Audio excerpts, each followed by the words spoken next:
হরে কৃষ্ণ। সুধী ভক্ত সজ্জন, আজকে আমরা শ্রবণ করব শ্রীমদ্ ভাগবতমের দশম স্কন্ধ আধারিত শ্রীকৃষ্ণ লীলা শিল প্রভুপাদ কৃত লীলা পুরুষোত্তম শ্রীকৃষ্ণ গ্রন্থের শ্রীকৃষ্ণের জন্মলীলা সম্বন্ধে আমরা আস্বাদন করব। তো যেহেতু আগামী মাসের 4 তারিখ হচ্ছে জন্মাষ্টমী, তো সেই জন্মাষ্টমীকে উপলক্ষ করে আমরা সেই শ্রীকৃষ্ণ লীলা সম্বন্ধে আমরা আস্বাদন করব। তো আপনারা সকলে সাথে থাকুন এবং শ্রবণ করুন সেই শ্রীমদ্ ভাগবতের দশম স্কন্ধ থেকে আধারিত সেই লীলা রস, লীলা পুরুষোত্তম শ্রীকৃষ্ণ গ্রন্থ থেকে। ওম অজ্ঞানতিমিরান্ধস্য জ্ঞানাঞ্জন শলাকয়া চক্ষুরুন্মিলিतं येन তস্मै শ্রীগুরবে নমঃ। ওম বিষ্ণুপদায় কৃষ্ণকামিনীতি নামিনে নমস্তে সরস্বতী দেবী গৌরবাণী প্রচারিণে নির্বিশেষ শূন্যবাদী পাশ্চাত্য দেশতারিণে বঞ্চাকল্পতরুভ্যশ্চ কৃপা সিন্ধুভ্যেব চ পতিতানাং পাবনেভ্যো বৈষ্ণবেভ্যো নমো নমঃ। জয় শ্রী কৃষ্ণ চৈতন্য প্রভু নিত্যানন্দ শ্রী অদ্বৈত গদাধর শিবাসাদি গৌর ভক্তবৃন্দ। হরে কৃষ্ণ কৃষ্ণ কৃষ্ণ হরে হরে, হরে রাম রাম রাম হরে। ওম নমো ভগবতে বাসুদেবায়, ওম নমো ভগবতে বাসুদেবায়, ওম নমো ভগবতে বাসুদেবায়। নারায়ণং নমস্কৃত্যং নরং চৈব নরোত্তমং দেবীং সরস্বতী ব্যাসং ততো জয়মুদীরয়ে নষ্ট প্রায়েষু ভদ্রেষু নিত্যং ভাগবত সেবয়া ভাগবত উত্তম শ্লোকে ভক্তির্ভবতি নষ্টকি শ্রী গুরু বিনতারেণ শ্রী চৈতন্য ঈশ্বরং। হরে ওম তৎসৎ। হরে কৃষ্ণ। প্রথম অধ্যায়, শ্রীকৃষ্ণের অবতরণ। আসরিক রাজাদের অবাঞ্ছিত সামরিক শক্তির প্রভাবে একসময় পৃথিবী ভারাক্রান্ত হয়ে উঠেছিল। সেই সময় সমগ্র পৃথিবী ত্রস্ত হয়ে উঠেছিল এবং তখন মাতা বসুন্ধরা ব্যথিত চিত্তে ব্রহ্মার কাছে তার দুঃখের কথা নিবেদন করতে গিয়েছিলেন। একটি গাভী রূপ ধারণ করে অশ্রুপূর্ণ নয়নে মাতা বসুন্ধরা ব্রহ্মার কাছে করুণভাবে তার দুঃখের কথা জানালেন। সেই কথা শুনে ব্রহ্মা অত্যন্ত ব্যথিত হলেন এবং অচিরেই তিনি পরমেশ্বর ভগবানের আলয় ক্ষীর সমুদ্রের দিকে যাত্রা করলেন। দেবাদিদেব মহাদেবের নেতৃত্বে সমস্ত দেবতারা ব্রহ্মার অনুগামী হলেন।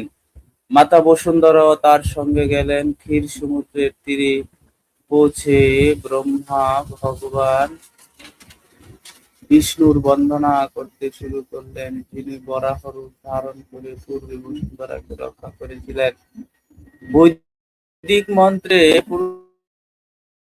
পুরুষসূক্ত নামক এক বিশিষ্ট স্তব আছে, যার দ্বারা দেবতারা ভগবান বিষ্ণুর বন্দনা করেন।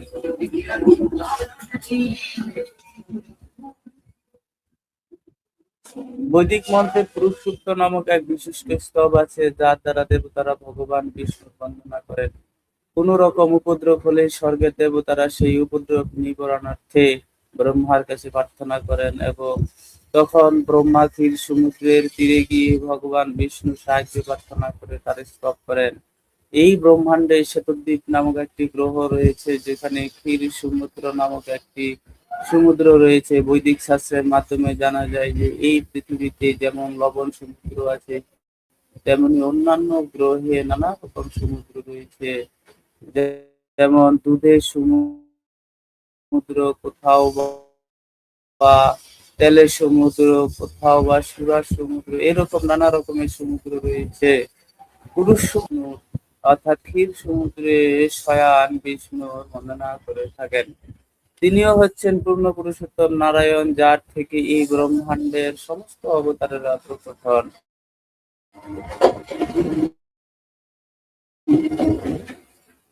দেবতারা পুরুষ সূক্ত দ্বারা স্তব করা সত্ত্বেও যখন পরমেশ্বর ভগবান বিষ্ণু প্রসন্ন হলেন না, তখন ব্রহ্মা স্বয়ং তপস্যা করতে শুরু করলেন। সেই সময় ভগবান বিষ্ণু ব্রহ্মার কাছে তার বার্তা প্রেরণ করলেন। তিনি ব্রহ্মাকে জানালেন যে তিনি অচিরেই তার পরাশক্তি সহ অসুর সংহার করার জন্য পৃথিবীতে অবতরণ করবেন, এবং তখন দেবতারাও যেন তার সহায়তা করার জন্য সেখানে উপস্থিত থাকেন। তারা যেন অচিরেই যদুকুলে জন্মগ্রহণ করেন, যে কুলে তিনি স্বয়ং আবির্ভূত হবেন। ব্রহ্মা তখন দেবতাদের সেই বার্তা শোনালেন। বৈদিক জ্ঞান লাভের এটাই হচ্ছে পন্থা। ব্রহ্মা তার নির্দেশ সর্বপ্রথম ভগবান বিষ্ণুর নির্দেশ প্রাপ্ত হন, সেই কথা শ্রীমদ্ ভাগবতে শুরুতে উল্লেখ করা হয়েছে। তিনি ব্রহ্মা হৃদয়, অর্থাৎ ব্রহ্মার হৃদয়ে ভগবান সর্বপ্রথম ব্রহ্মজ্ঞান দান করেছিলেন। এখানেও ঠিক সেইভাবে ব্রহ্মা ভগবান শ্রী বিষ্ণুর কাছ থেকে বার্তা পেলেন, এবং সেই বার্তা তিনি অবিলম্বে অন্য দেবতাদের শোনালেন। পরমেশ্বর ভগবান শ্রীকৃষ্ণ বসুদেবের সন্তান রূপে আবির্ভূত হবেন বলে ঘোষণা করলেন। তার অবতরণের পূর্বেই সমস্ত দেবতারা তাদের পত্নী সহ ভগবানের কার্যে সহায়তা করার জন্য চতুর্থে বিভিন্ন পরিবারে জন্মগ্রহণ করলেন। এই সম্বন্ধে শ্রীমদ্ ভাগবতে তৎপ্রিয়ার্থ শব্দটি ব্যবহার করা হয়েছে, যার তাৎপর্য হচ্ছে যে ভগবানের সন্তুষ্টি বিধানের জন্য দেবতারা পৃথিবীতে অবতরণ করলেন, অর্থাৎ ভগবানের সন্তুষ্টি বিধানের জন্য যিনি কার্য করেন তিনি হচ্ছেন দেবতা। দেবতারা জানতে পেরেছিলেন যে ভগবানের অংশ অবতার অনন্ত শেষ, যিনি অনন্ত ক্ষণা বিস্তার করে ব্রহ্মাণ্ড ধারণ করে আছেন, তিনিও শ্রীকৃষ্ণের আবির্ভাবের পূর্বে পৃথিবীতে অবতরণ করবেন, এবং ভগবানের বহিরঙ্গ প্রকৃতি, যার প্রভাবে সমস্ত বদ্ধ জীবেরা মুক্ত হয়ে আছে, সেই বিষ্ণু মায়াও ভগবানের উদ্দেশ্য সাধন করার জন্য আবির্ভূত হবেন। তারপর মধুর বাক্যে সমস্ত দেবতাদের এবং মাতা বসুন্ধরাকে আশ্বস্ত করে সমস্ত প্রজাপতিদের পিতা ব্রহ্মা তার সদাম ব্রহ্মাণ্ডের সর্বোচ্চ লোক ব্রহ্মলোকে ফিরে গেলেন। সেই সময় যদু বংশের নেতা সুরসেন মথুরা ও সুরসেন প্রদেশে রাজত্ব করছিলেন। রাজা সুরসেনের রাজত্বের ফলে মথুরা সমস্ত যদুবংশীয় রাজাদের রাজধানীতে পরিণত হয়েছিল। যদুবংশীয় রাজারা ছিলেন অত্যন্ত ধর্মপরায়ণ, এবং তারা জানতেন যে দ্বারকার মতো মথুরাও হচ্ছে ভগবান শ্রীকৃষ্ণের নিত্যধাম। সেই জন্য যদুবংশীয় রাজারা মথুরায় তাদের রাজধানী স্থাপন করেছিলেন। এক সময় সুরসেনের পুত্র বসুদেব দেবকের কন্যা দেবকীকে বিবাহ করে তার নববিবাহিতা পত্নীকে নিয়ে রথে চড়ে তার প্রাসাদে ফিরছিলেন। সেই সময় উগ্রসেনের পুত্র কংস তার ভগ্নী দেবকীকে প্রসন্ন করার মানসে বসুদেবের রথে সারথি হয়ে সেই রথ চালিয়ে নিয়ে যাচ্ছিল। বৈদিক পদ্ধতি অনুসারে কন্যার বিবাহের পর তার ভাই তাকে শ্বশুরালয়ে পৌঁছে দিয়ে আসে, যাতে নিঃসঙ্গবোধ না করে। দেবকীর পিতা দেবক তার অতি আদরের কন্যার বিবাহে অতুল ঐশ্বর্য দান করেছিলেন। তিনি সুবর্ণ অলঙ্কারে ভূষিত 400 হাতি, 15,000 সুসজ্জিত 1800 রথ দান করেছিলেন। তিনি তার কন্যাকে 200 সুন্দরী দাসীও দান করেছিলেন। ভারতের ক্ষত্রিয় বংশে এখনো এই প্রথা প্রচলিত রয়েছে। নববিবাহিতা বধূর সঙ্গে তার সখী ও তার শ্বশুরালয়ে গমন করে তাদের দাসী বলা হয়, কিন্তু প্রকৃতপক্ষে তারা হচ্ছেন রাজকন্যা সহচরী। এই প্রথা পুরাকাল থেকে প্রচলিত আছে। 5,000 বছর পূর্বে শ্রীকৃষ্ণের অবতরণের আগেও এই প্রথা প্রচলিত ছিল। বসুদেব তার পত্নীর সঙ্গে তার সহচরী 200 সুন্দরী কন্যা তার সঙ্গে নিয়ে যাচ্ছিলেন। বর বধূ যখন রথে করে যাচ্ছিলেন, তখন সেই শুভলগ্ন ঘোষণা করে নানা রকম বাদ্যবাজি, শঙ্খ, বেণু, মৃদঙ্গ এবং ধীরের শব্দে এক অপূর্ব শব্দ তরঙ্গে সৃষ্টি হচ্ছিল। সমস্ত শোভাযাত্রা অত্যন্ত সুন্দরভাবে অগ্রসর হচ্ছিল, আর কংস বর বধূর রথ চালিয়ে নিয়ে যাচ্ছিল। তখন হঠাৎ দুই বাণী হলো, কংস তুমি অতি নির্বোধ, মূর্খতার বয়সে তুমি তোমার ভগ্নিপতির রথ চালিয়ে যাচ্ছ। তুমি জানো না এই ভগ্নির অষ্টম গর্ভের সন্তান তোমার মৃত্যুর কারণ হবে। ভোজবংশীয় রাজা উগ্রসেনের পুত্র কংস ছিল অত্যন্ত আসরিক ভাবাপন্ন। এই আকাশবাণী শোনা মাত্র এক হাতে তার ভগ্নী দেবকীর কেশ আকর্ষণ করে অন্য হাতে অসি কোষমুক্ত করে তাকে হত্যা করতে উদ্যত হলো। কংসের এই দুর্ব্যবহারে বসুদেব অত্যন্ত আশ্চর্য হলেন এবং তার নির্দয় ও নির্লজ্জ লোককে শান্ত করার জন্য অত্যন্ত যুক্তিপূর্ণভাবে তিনি বলতে লাগলেন, হে প্রিয় কংস, তুমি হচ্ছে ভোজ বংশের সবচেয়ে যশস্বী রাজা। লোকে তোমাকে সর্বশ্রেষ্ঠ যোদ্ধা এবং মহা তেজস্বী রাজা বলে জানে। সেই তুমি কিভাবে এত ক্রুদ্ধ হয়ে তোমার সদ্য বিবাহিত ভগ্নীকে সংহার করতে উদ্যত হয়েছ? তুমি কেন এভাবে মৃত্যু ভয়ে ভীত হচ্ছ? তোমার জন্মের সঙ্গে সঙ্গে তোমার মৃত্যুরও জন্ম হয়েছে। সে 25 বছর হয়, তার অর্থ হচ্ছে যে ইতিমধ্যে তোমার 25 বছরের মৃত্যু হয়েছে। প্রতি মুহূর্তে প্রতি ক্ষণে তোমার মৃত্যু হচ্ছে, তাহলে মৃত্যুতে তোমার এত ভয় কেন? মৃত্যু তো অবশ্যম্ভাবী। তোমার মৃত্যু আজই হতে পারে অথবা 100 বছর পরে হতে পারে, কিন্তু মৃত্যুর হাত থেকে তুমি কোনোদিনও নিস্তার পাবে না। তাহলে মৃত্যুকে এত ভয় পাচ্ছ কেন? প্রকৃতপক্ষে মৃত্যুর অর্থ হচ্ছে বর্তমান শরীরের বিনাশ। যেই মুহূর্তে শরীরের ক্রিয়াকলাপ বন্ধ হয়ে যায় এবং তা প্রকৃতির 5টি উপাদানের সঙ্গে মিশে যায়, জীবাত্মা তখন অন্য একটি শরীর ধারণ করে। এই অন্য দেহ ধারণ কর্ম অনুসারে হয়ে থাকে। পায়ে চলার সময় মানুষ যেমন তার একটি পা সুদৃঢ়ভাবে মাটির উপর প্রতিষ্ঠিত হলে অন্য পাটি উঠিয়ে পদক্ষেপ করে, তেমনি ক্রমশ দেহের পরিবর্তন হয় এবং আত্মা দেহান্তরিত হয়। দেখো কিভাবে সাবধানতার সঙ্গে শুঁয়োপোকা এক শাখা থেকে অন্য শাখায় যায়, ঠিক তেমনি জীবাত্মা উচ্চ অধিকারীদের নির্ণয় অনুসারে তার দেহ পরিবর্তন করে। জীবাত্মা যতক্ষণ এই জড়জাগতিক শরীরে আবদ্ধ থাকে, তাকে একের পর এক জড়জাগতিক শরীর গ্রহণ করতে হয়। প্রকৃতির সিদ্ধান্ত অনুসারে প্রত্যেক জীবাত্মা এই জন্মের কর্ম অনুসারে তার পরবর্তী জন্ম গ্রহণ করে। এই শরীর প্রকৃতপক্ষে স্বপ্নবৎ সৃষ্ট অনেক শরীরের একটি শরীর। স্বপ্নাবস্থায় আমরা আমাদের মনে মনে কত রকম শরীর সৃষ্টি করি। আমরা সোনা দেখেছি এবং আমরা পাহাড়ও দেখেছি, তাই স্বপ্নে এই দুটি ধারণাকে একত্রিত করে আমরা সোনার পাহাড় দেখেছি। কখনো আমরা স্বপ্ন দেখি যে আমাদের শরীর আকাশে উঠছে, আর তখন আমরা আমাদের এই বর্তমান শরীরটির কথা সম্পূর্ণভাবে ভুলে যাই। এইভাবে নিরন্তর আমাদের শরীরে পরিবর্তন হয়। তুমি যখন একটা শরীর প্রাপ্ত হও, তখন তুমি পূর্ববর্তী শরীরের কথা সম্পূর্ণভাবে ভুলে যাও। স্বপ্নে আমরা কত রকম নতুন নতুন শরীরের সঙ্গে সম্বন্ধ স্থাপন করি, কিন্তু জেগে উঠলেই তাদের কথা আর আমাদের মনে থাকে না। প্রকৃতপক্ষে এই সমস্ত জড়জাগতিক শরীর আমাদের মানসিক ক্রিয়ার সৃষ্টি, কিন্তু বর্তমানে আমরা আমাদের পূর্ববর্তী শরীরের কথা স্মরণ করতে পারি না। মন স্বাভাবিকভাবেই চঞ্চল, কখনো সে কোনো কিছু গ্রহণ করে, আবার তারপরেই সে তা ত্যাগ করে।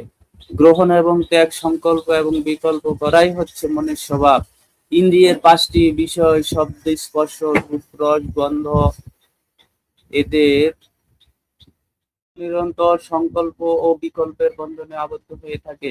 চিন্তার মাধ্যমে মন ইন্দ্রিয়ের বিষয় সংস্পর্শে আসে এবং কোনো বিশেষ ধরনের শরীর প্রাপ্ত হওয়ার ইচ্ছা করে, এবং সেই ইচ্ছা অনুসারে সে তার শরীর প্রাপ্ত হয়।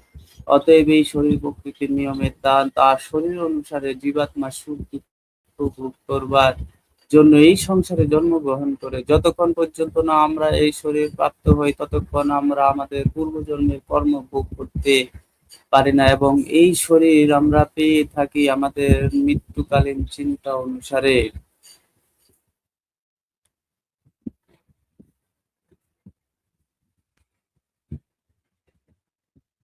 সূর্য, চন্দ্র এবং নক্ষত্র যেমন জল, ঘি বা তেলের পাত্রে বিভিন্নভাবে প্রতিবিম্বিত হয় এবং সেই পাত্রের অবস্থা অনুসারে প্রতিবিম্ব দেখা যায়, এও ঠিক তেমন জলে চাঁদের প্রতিবিম্ব দেখা যায়। আর জল যখন নড়ে তখন মনে হয় যে চাঁদও যেন নড়ছে, কিন্তু প্রকৃতপক্ষে চাঁদ নড়ছে না। তেমনি মানসিক ক্রিয়ার প্রভাবে যে বিভিন্ন রকমের শরীর প্রাপ্ত হয়, যদিও প্রকৃতপক্ষে এই সমস্ত শরীরের সঙ্গে তার কোনো সম্পর্ক নেই, কিন্তু মোহের বশে মায়ার দ্বারা আচ্ছন্ন হয়ে পড়ার ফলে জীবাত্মা কোনো বিশিষ্ট শরীরকে তার স্বরূপ বলে মনে করে।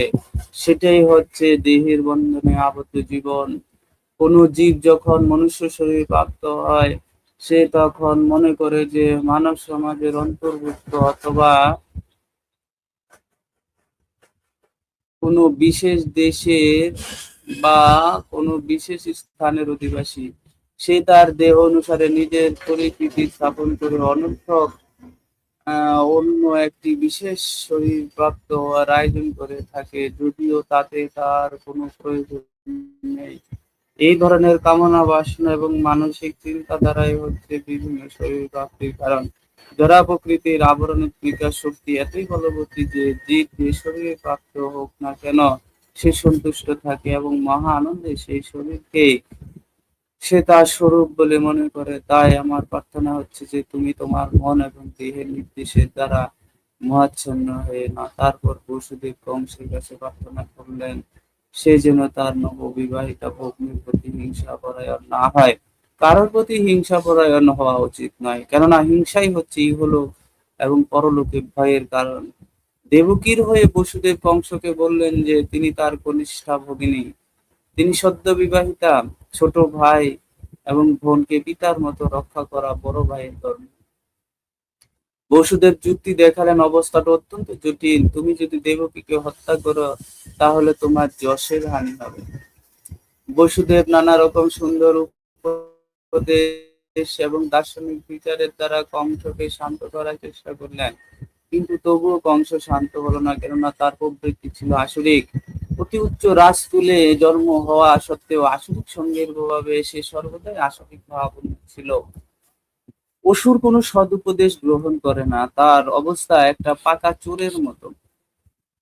তাকে যতই নৈতিক উপদেশ দেওয়া হোক না কেন তাতে কোনো কাজ হয় না। তেমনি যে মানুষ আসরিক বা নাস্তিক সে কখনো সদুপদেশ গ্রহণ করে না। দেবতা এবং রাক্ষসের মধ্যে এটাই হচ্ছে পার্থক্য। শাস্ত্রের উপদেশ অনুসারে যে জীবন যাপন করে তাকে বলা হয় দেবতা, আর যে উপদেশ গ্রহণ করে না তাকে বলা হয় অসুর। কংসকে শান্ত করতে অক্ষম হয়ে বসুদেব চিন্তা করতে লাগলেন কিভাবে দেবকীকে রক্ষা করা যায়। বিপদের সময় বুদ্ধিমান মানুষের প্রথম কর্তব্য হচ্ছে সেই বিপদকালীন পরিস্থিতি থেকে যেভাবে সম্ভব রক্ষা পাওয়া। কিন্তু যদি ঐকান্তিক প্রয়াস সত্ত্বেও সেই বিপদ থেকে রক্ষা না পাওয়া যায় তাহলে তাতে পুরুষের হানি হয় না। কর্তব্য সম্পাদনে যথাসাধ্য চেষ্টা করা উচিত, কিন্তু সেই চেষ্টা যদি ব্যর্থ হয় তাতে কোনো দোষ নেই। বসুদেব তার পত্নীর বিষয়ে পুনরায় বিবেচনা করলেন, এখন তো আমাকে দেবকীর প্রাণ রক্ষা করতে হবে, তারপর সন্তানদের রক্ষা করার উপায় সম্বন্ধে চিন্তা করা যাবে। তিনি আরো ভাবলেন ভবিষ্যতে যদি আমার কোনো সন্তান হয় যার হাতে কংসের মৃত্যু, তাহলে দেবকী ও আমার সেই সন্তান উভয়েরই অবশ্যই রক্ষা পাবে, কেন ভগবানের বিধান অবশ্যম্ভাবী। কিন্তু এখন যেভাবেই হোক আমাকে দেবকীর প্রাণ রক্ষা করতে হবে। জীব যে কিভাবে কোনো বিশেষ শরীরের সংস্পর্শে আসে সেই সম্বন্ধে কোনো নিশ্চয়তা নেই। যেমন দাবানল যে কখন কোন গাছকে পোড়াবে সেই সম্বন্ধে কোনো নিশ্চয়তা নেই। বনে যখন দাবানল জ্বলে তখন দেখা যায় যে অনেক সময় আগুন বায়ুতাড়িত হয়ে কোনো গাছকে অতিক্রম করে অন্য গাছে আগুন জ্বালায়। তেমনি অতি সাবধানে কর্তব্যরত থাকলেও আগামী জন্মে যে কি রকম শরীর লাভ হবে তা জানা অত্যন্ত কঠিন। মহারাজ ভরত অত্যন্ত নিষ্ঠার সঙ্গে আত্মজ্ঞান লাভ করার চেষ্টা করেছিলেন, কিন্তু ঘটনাক্রমে তিনি একটি হরিণ শিশুর প্রতি স্নেহশীল হয়ে পড়েন এবং তার ফলে পরবর্তী জন্মে তাকে হরিণ রূপে জন্মগ্রহণ করতে হয়। কিভাবে তার পত্নীর প্রাণ রক্ষা করবেন সেই সম্বন্ধে বিবেচনা করে বসুদেব অত্যন্ত সম্মানের সঙ্গে কংসকে সম্বোধন করতে লাগলেন, যদিও কংস ছিল অত্যন্ত পাপিষ্ঠ। কখনো কখনো বসুদেবের মতো ধর্মপরায়ণ মানুষকে কংসের মতো কদর্য প্রকৃতির মানুষের সঙ্গে চাটুকারিতা করতে হয়। এটা হচ্ছে কূটনীতির পন্থা। অন্তরে অত্যন্ত ভারাক্রান্ত হলেও বাইরে তিনি প্রসন্নতার ভাব প্রদর্শন করলেন। অতি নির্দয় এবং নির্লজ্জ কংসকে সম্বোধন করে তাই বসুদেব বললেন, প্রিয় কংস, তুমি বিবেচনা করে দেখো তোমার ভগ্নীর থেকে কোনো বিপদ আশঙ্কা করার কারণ নেই। তুমি আকাশবাণী শুনে বিপদের আশঙ্কা করছো, কিন্তু সেই বিপদ আসবে তোমার ভগ্নীর পুত্রের থেকে যার এখনো জন্ম হয়নি। কে জানে হয়তো ভবিষ্যতে তার কোনো সন্তানই হবে না। এই সমস্ত বিবেচনা করে দেখো, তাহলে দেখবে তুমি এখন নিরাপদ আর তোমার ভগ্নীর কাছ থেকে কোনো আহ বিপদ আশঙ্কা করার কারণ নেই। তার যদি কোনো পুত্র সন্তান হয় তাহলে আমি প্রতিজ্ঞা